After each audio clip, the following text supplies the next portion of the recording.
Hey, this is Florian, Online Tennis Instruction. In today's video, we want to take a close look at the reverse forehand. Rafael Nadal is obviously famous for this shot, but most players use it these days, and that has to do with the speed of the game.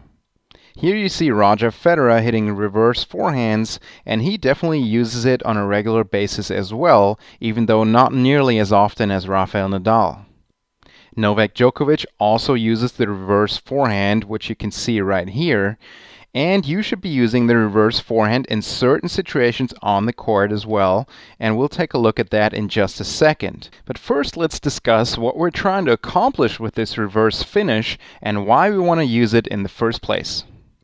The primary thing we try to accomplish with the reverse finish is to add more topspin to the shot. Take a look right here how steep Novak Djokovic swings up above his head from just before contact.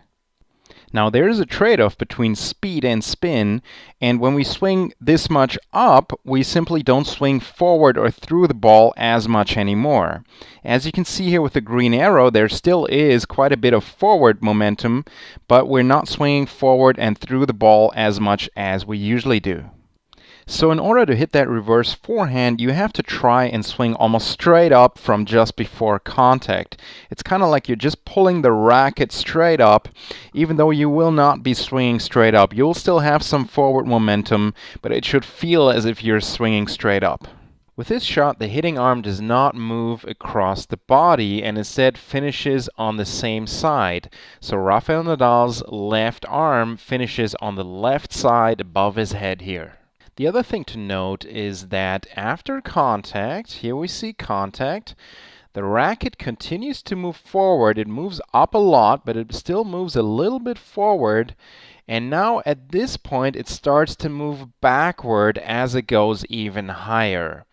Now it's important to note that this backward movement here is not intentional.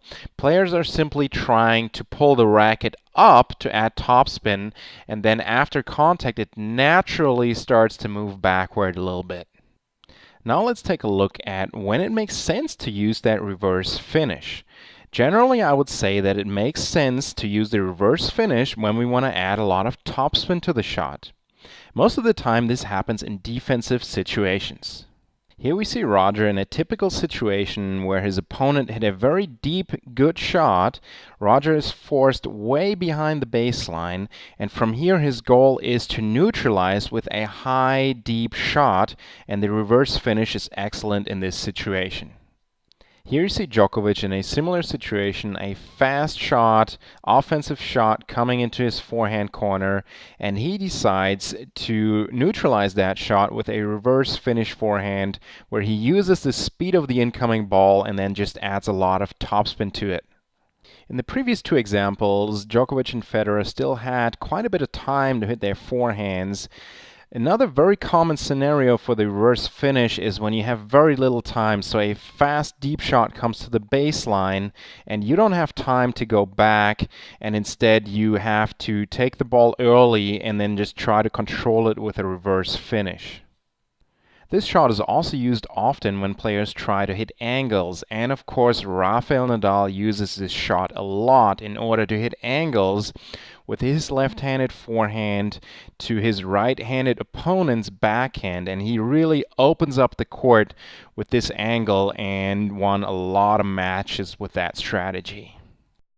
Another reason Nadal uses the reverse finish so much is that he can elevate the ball so much with this shot cross-court to his opponent's backhand. Here's a typical defensive situation where Nadal is very far behind the baseline, very defensive situation, but he manages to get the ball up pretty high, and now his opponent on the other side has a relatively difficult shot despite having been in a very offensive situation previously.